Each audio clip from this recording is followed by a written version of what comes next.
원달러 환율 다시 치솟고 있습니다. 당국도 환율 방어 총력전에 나섰습니다. 네, 이런 가운데 우리나라의 달러 자산이 외환 시장 규모에 비해 지나치게 많아서 환율 충격에 취약하다는 분석이 나왔습니다. 서은숙 상명대학교 경제금융학부 교수와 함께 알아보겠습니다. 어서 오십시오. 네, 어서 오십시오, 교수님. 네. 자, 저희가 차트를 보면요. 원달러 환율이 지난해 11월쯤 이렇게 쭉 오르다가 연말에 한번 확 꺾였다가 다시 그만큼 오르고 있거든요. 네, 맞습니다. 이렇게 여러 가지 구두 개입이라든지 직접 개입 이런 것도 있었고 미국 재무부에서까지 개입이 있었는데도 별로 효과가 없는 이런 배경은 뭘로 봐야 됩니까? 이게 이제 지난 1월 15일 스캇 베센트 재무장관이 원화 약세가 어떻게 보면 한국의 강력한 경제 펀더멘탈하고 맞지가 않다.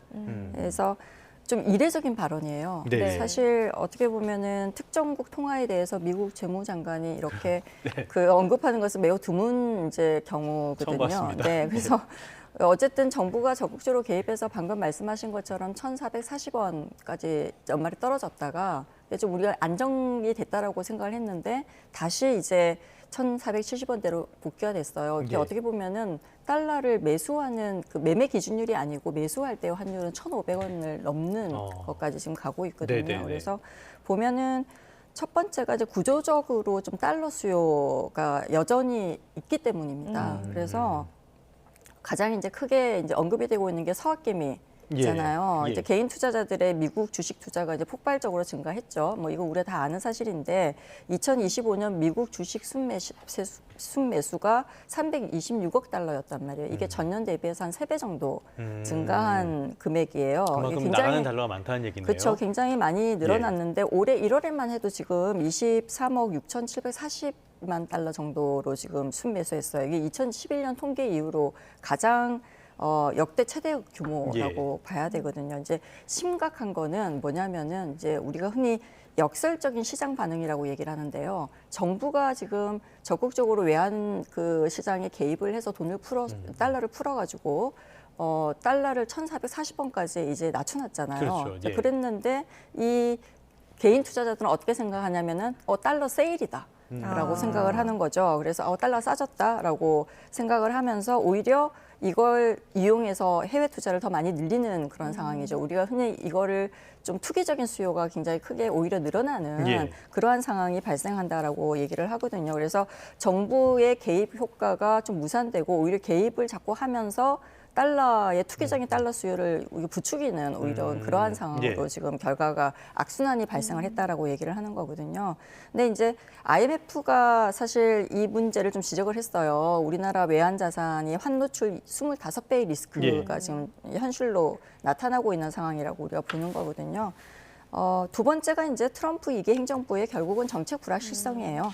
그래서 관세 정책이나 감세 정책으로 인해서 미국 재정 적자 확대 우려가 달러 강세를 계속 지지하고 있고요. 그다음에 시장에서는 이 트럼프 행정부 정책이 본격화되는 2026년 상반기까지 아마 달러 강세가 이어질 것으로 지금 예상을 하고 있어요. 그러니까 우리 입장에서는 계속 원달러 환율이 굉장히 높은 수준을 유지할 수밖에 없는 거고 가장 중요한 건데요. 한국의 구조적인 좀 취약성입니다. 어떻게 보면은 첫 번째가 뭐냐면은 이 원화 약세가 어떻게 보면 일시적인 게 아니고 좀 구조적인 약세라고 이제 보는 거죠. 그러니까 잠재 성장률이 굉장히 낮고요. 잠재 성장률이 낮다는 것은 우리나라 원화의 가치가 높게 평가되지 못하고 매력적이지 않은 화폐라는 뜻이고요. 그다음에 국내 증시의 그 낮은 배당, 주주 환원율 이게 해외 투자 증가라는 구조로 연결이 되는 그러한 구조적인 요인이 지금 맞물려 있어요. 그래서 원화 약세 이 추세가 좀 한동안 계속 지속될 가능성이 크다라고 보고 있죠. 네, 외부에서 한국을 어떻게 평가하고 있는지 조금 전에 언급해 주셨듯이 IMF에서는 지금 한국의 달러 자산이 외환 규모보다 25배 정도 많다. 이게 어느 정도의 수치고 또 얼마나 위험하다는 이게 굉장히 이제 어떻게 보면은 이게 IMF가 이걸 이게 이제 10월 달에 나온 보고서예요. 10월 달에 IMF가 발간한 글로벌 금융 안정 보고서에 나왔던 내용인데 기준 자체는 외환 노출 비율이거든요. 이제 우리가 보유한 해외 달러 자산 이거가 외환시장 월간 거래량의 약 25배 정도 된다는 뜻이에요. 이게 사실 잘 안 와닿을 텐데 좀 쉽게 얘기를 하면은 한국 경제가 해외 자산이라는 거를 되게 많이 늘렸잖아요. 우리가 이제 해외 자산을 많이 보유하고 있는 나라단 말이에요. 네. 그래서 한국은행 총재도 우리가 채권국이라고 얘기를 하기도 했잖아요. 예. 그렇죠? 그래서 이렇게 해외 자산이라는 근육은 굉장히 엄청나게 키웠는데 그 근육을 움직이는 심장이 외환 시장이에요. 근데 이 외환 시장의 크기가 여전히 작다라는 네네. 의미입니다. 쉽게 얘기를 하자면은. 그래서 쉽게 얘기하면 이제 100명이 사는 아파트가 있는데 비상구는 4명만 빠져나갈 수 있다라고 한번 생각을 해보세요. 평소에는 문제가 없어요. 근데 만약에 불이 나면은 대혼란이 그렇겠죠. 발생을 예. 하겠죠. 네. 지금 우리 국민과 기업, 연기금들 이렇게 다 가지고 있는 해외 주식과 채권이 1조 달러를 넘어요. 지금 현재. 근데 개인 투자자들의 해외 주식 보관액만 1,000억 달러가 지금 예. 넘는 상태란 말이에요. 그래서 국민연금하고 보험사가 투자하고 있는 해외 자산도 굉장히 막대한 규모입니다. 근데 문제는 이 부분이 대부분의 한해지를 하고 있지 않아요. 예. 근데 문제는 환율이 급등하면은 모두가 동시에 해지하려고 방금 설명했던 좁은 시장으로 몰려들면서 환율이 더 치솟을 수밖에 없는 그러한 구조라는 게 IMF의 핵심 경고예요. 이게 대만하고 캐나다도 마찬가지거든요. 예. 그래서 수출 규모 대비해서 해외 자산이 과도하게 많아서 비슷한 구조의 취약성을 가지고 있어요. 그래서 이 배율이 높은 나라들을 IMF가 뭐 좀 취약국으로 이제 분류를 했거든요. 네, 이거 IMF가 뭐라고 얘기했냐면 부자의 역설이라고 이제 설명을 하고 있어요. 그래서 자산은 엄청나게 많은데 그 자산을 안전하게 관리할 외환 시장의 인프라가 부족하다라고 이제 인프라가 부족해서 이걸 잘 관리를 못한다는 경고이거든요. 그래서 한국 경제가 수출만 잘하면 되는 시대를 좀 넘어서서 해외 자산을 얼마나 잘 관리하느냐, 그러니까 환율 안정에 좀 핵심인 시대로 진입했다는 신호이기도 합니다. 그래서 그런 부분들을 우리가 좀 봐야 될 필요가 있을 것 같아요. 네. 환율 안정 굉장히 중요하다고 말씀을 해주셨는데 네. 일단 정부도 발등에 또 불이 떨어진 네. 것 같습니다. 네. 여러 가지 대책들이 또 나오고 있어요. 금융사라든지 보험사를 소집하고 네. 뭐 환율 우대를 확대하고 외화 예금의 금리를 네. 인하하고 네. 이거 실효성이 있는 대책들입니까? 이게 이제 단기 처방인 거죠. 예. 근데 사실 근본 해결책은 아니에요. 어떻게 근본적으로 보면 방금 말씀드린 것처럼 외환 이거 한다고 해서 외환에 대한 수요가 예. 없어지는 건 아니잖아요. 네. 사라지지 않는 이상은 계속 이제 이 부분들을 유지가 될 수밖에 없는 거죠. 심지어 예. 지금 한국은행이 은행들이 가지고 있는 외환 지급 준비금을 한국은행에 더 많이 예치를 하면은 3.6% 이자를 한정적으로 지급하겠다라고까지 지금 당근도 제시하고 있는 상황이거든요. 네네네. 그리고 오늘 금융감독원이 은행 외환 담당 부행장급들을 수집해서 달러 그 예금 마케팅 자재를 다시 강하게 이제 당부할 예정입니다. 지난 1월 초에도 비슷한 회의가 있었거든요. 이번에는 더 높은 급인 지금 직급을 했다는 것은 굉장히 강한 톤으로 아마 얘기할 가능성이 큰데요. 근데 이제 방금 얘기한 것처럼 환율 우대폭 조정하고 예금 조정하고 뭐 이걸로 환율 상승 기조 자체를 바꾸기는 어렵지 않을까요? 저는 그렇게 생각을 합니다. 그래서 네네. 뭐 서학개미들 같은 경우에는 지금 현재 뭐 미국 주식 투자는 세제 혜택이나 뭐 금리 조정해주고 이런 거 무관하게 지금 미국 투자를 계속 하고 있는 상황이잖아요. 뭐 계속 꾸준히 오르니까요. 그렇죠. 예. 그래서 실제로는 정부가 환율을 잡으려고 개입을 해서 1,440원대로 떨어뜨려 놨더니 어떤 결과가 나왔냐면 달러가 싸졌다고 매수에 오히려 나서는 그런 상황인 거죠. 그래서 사실 결론적으로는 이런 조치들은 좀 방어벽에 지나지 않는다. 모래주머니에 가깝다라고 우리가 보통 평가를 하거든요. 홍수가 조금씩 올라올 때는 효과가 있지만 본격적으로 대홍수가 오면은 좀 버티기는 어려운 예. 그러한 정책이다라고 얘기를 할 수가 있겠죠. 실제로 말씀해 주신 것처럼 정부나 미국에서 개입할 때 달러 수요가 굉장히 많이 늘어나는 모습들이 네. 관측이 되고 있기 때문에요. 네. 오히려 어설픈 정책이 매수 타이밍만 알려주는 게 아니냐 이런 네, 비판도 있을 수 맞습니다. 있고요. 네.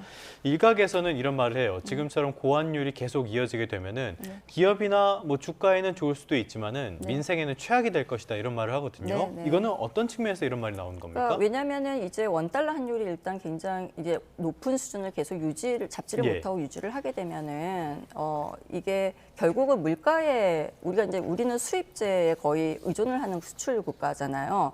그래서 원자재 비용이 굉장히 커질 거고 이게 결국은 물가 상승으로 연결이 될 수밖에 없는 상황입니다.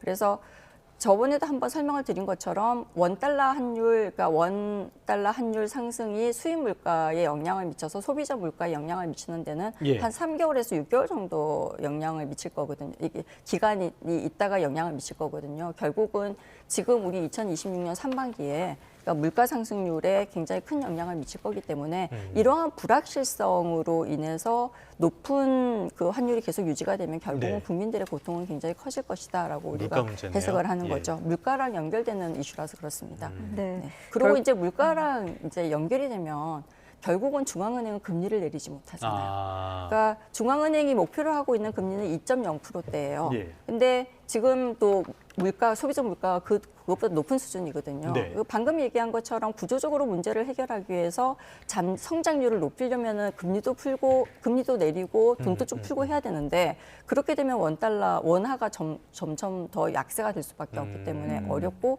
금리를 못 내리기 네. 때문에 어떻게 보면 또 소비자들 입장에서는 가처분 소득이 더 줄어들죠. 아. 왜냐하면은 좀 네. 금리가 내려줘야지 소비를 좀 촉진시킬 수 그렇죠, 있는데 그렇죠. 굉장히 어려운 상황으로 지속되는 그러한 결과를 갖고 온다라고 얘기를 할 수가 있겠습니다. 네. 말씀하신 것처럼 네. 금리를 낮추면 아주 쉽게만 설명을 하면은 네. 그 원화의 가치도 그만큼은 낮아지게 될 네, 테니까. 맞습니다. 예. 네. 결국 환율과 이런 금융시장의 불안은 한국 경제 전반, 특히 또 수출과도 직결된 산업에 큰 영향을 미치게 될 텐데요. 네. 그래서 반도체 이야기 안 해볼 수가 네. 없습니다.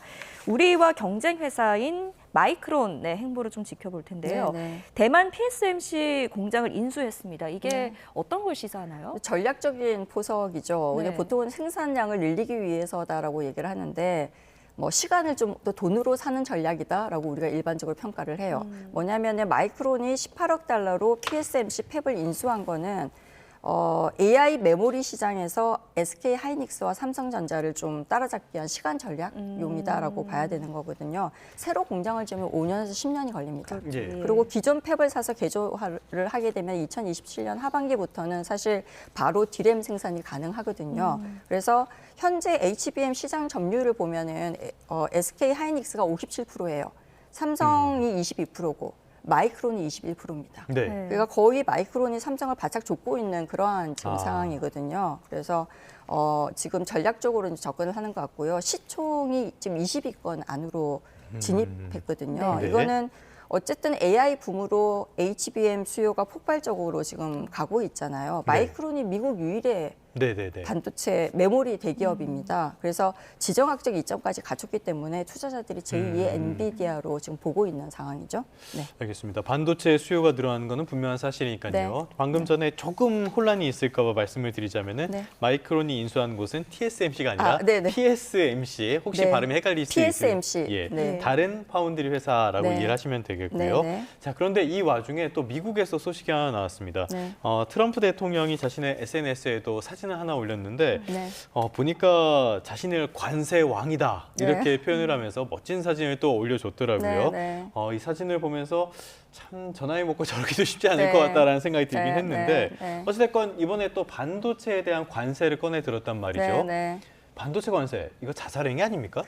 근데 이제 가능성이 굉장히 높아 보여요. 예. 어쨌든 전면 부과보다는 뭐 선별적으로 조건부 관세 형태가 될 가능성이 높기는 한데요. 예를 들어서 트럼프 행정부가 지금 대만 정부하고는 지금 협상을 마무리했거든요. 예. 그러니까 대만이 5천억 달러 투자를 약속을 하고 15% 관세에 조건부 면제를 받았어요.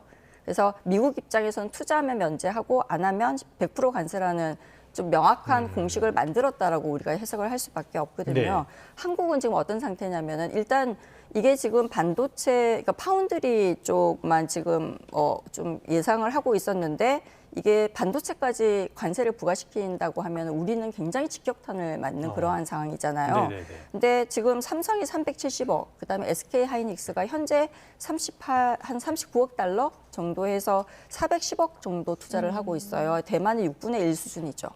근데 이제 그 러트릭 상무장관이 미국에 투자하지 않으면 관세를 100% 부과하겠다라고 지금 하고 있는 상태. 직접 경고를 했단 말이에요. 네. 반도체 관세는 또 국가별로 별도 합의라고 못을 박았고요. 그래서 왜냐하면 현실화될 가능성이 굉장히 높은 게 아까 네. 본 것처럼 트럼프가 공약에 굉장히 집착하는 스타일인 것 같아요. 그래서 제조업 그 회기를 핵심 공약으로 내걸었잖아요. 네. 근데 반도체는 가장 상징적인 그 부분에서 품목이에요. 다만 한국이 추가 투자를 약속하거나 뭐 관세를 낮추거나 하면 유예 기간을 좀 줄 가능성은 있어 보입니다. 네. 자, 그런데요. 아까 제가 네. 자사령이 아니냐고 말씀을 드렸던 네, 게 네. 지금 빅테크라든지 미국 기업들이 반도체를 구할 수 있는 회사는 삼성, SK하이닉스 그리고 마이크론 이게 세 가지밖에 네. 없단 말이죠. 네, 현실적으로. 네. 그런데 여기에다 관세를 붙이면은 미국 기업들만 굉장히 힘들어질 것 같은데요. 네, 그 부분도 당연히 있는데 마이크론 아까 회사가 있었잖아요. 네. 예. 근데 그게 이제 지금 미국에 투자하게 하고 다른 데다가 관세를 다 붙이게 되면은 가격 경쟁력이 지금 붙게 네. 되면은 결국은 마이크론이라는 회사에 굉장한 이익을 줄 수밖에 없는 구조로 지금 가고 있는 거거든요. 네. 그래서 제조업 부활이라고 하는 본인의 목적에 굉장히 지금 부합하는 행동을 하고 있다라고 봐야 되겠죠. 그러니까 미국이 마이크론이라는 회사를 갖고 있어서 그렇습니다. 네. 네. 문제는 관세가 한 번 시작되면 또 단계적으로 강도가 높아질 수 있는 여지도 있어서 이 부분은 네. 저희가 긴장하고 좀 지켜봐야 될 것 네, 같고요. 다음은 이 삼성전자와 SK하이닉스의 실적 발표가 같은 날 네. 겹쳤습니다. 어떤 게 좀 관전 포인트가 될까요? HBM4의 주도권 싸움이 시작됐다라고 이제 네. 봐야 되겠죠. 그래서 1월 29일 날 지금 SK하이닉스가 오전 9시에 하는 걸로 지금 나와 있고요. 예. 삼성전자가 10시에 컨퍼런스 콜을 한다라고 합니다. 행사가 보통 1시간 30분에서 2시간 정도가 열리거든요. 그러니까 상당 부분 겹치는 거죠. 그래서 업계는 양사가 HBM4 전략을 먼저 시장에 이제 제시하려는 의도다라고 이제 보고 있고요. 관전 포인트가 한 3가지가 있습니다. 예. 첫 번째가 품질 테스트 진행 상황을 좀 우리가 체크를 해봐야 될 것 같아요. 그래서 엔비디아가 초당 11기가비트 속도를 요구를 하면서 지금 양산 시장이 원래 예상했던 것보다 지금 지연되고 있거든요. 그래서 네. 누가 먼저 테스트를 통과했는지가 판도를 좌우를 합니다. 그래서 네네. 아마 이 내용을 지금 뭐 다들 관심 있게 볼 거고요. 두 번째는 양산 시작 시점과 공급 물량. 이게 이제 1분기에 시작할 수 있을지 아니면 2분기로 미뤄질지가 실적에 직결이 되기 때문에 굉장히 중요한 관전 포인트고요. 세 번째가 이제 아무래도 방금 얘기했던 것처럼 미국 관세 대응 전략일 겁니다. 네. 그러니까 추가 투자 계획이 있는지, 협상은 어떻게 진행되는지 이런 구체적인 부분이 좀 공개될 것으로 지금 예상을 하고 있습니다. 근데 같은 날 발표라서 투자자들이 두 회사 전략을 실시간으로 비교할 수 있는 점도 굉장히 흥미롭다. 그러고 그렇겠네요. 볼 수가 있을 것 같아요. 네. 지금 워낙 반도체 공급에 문제가 있어서 실적은 잘 나올 것이고 네, 앞으로 네. 어떻게 이어갈지 이 부분에 관심이 많이 쏠릴 것 네, 같은데요. 네. 말씀하신 것처럼 두 회사의 실적 발표 실시간으로 비교할 수 있으니까 네. 관심을 갖고 지켜보면 재밌을 것 같습니다. 네. 지금까지 서운숙 상명대학교 경제금융학부 교수와 함께했습니다. 오늘 말씀 고맙습니다. 네, 잘 감사합니다. 들었습니다. 네.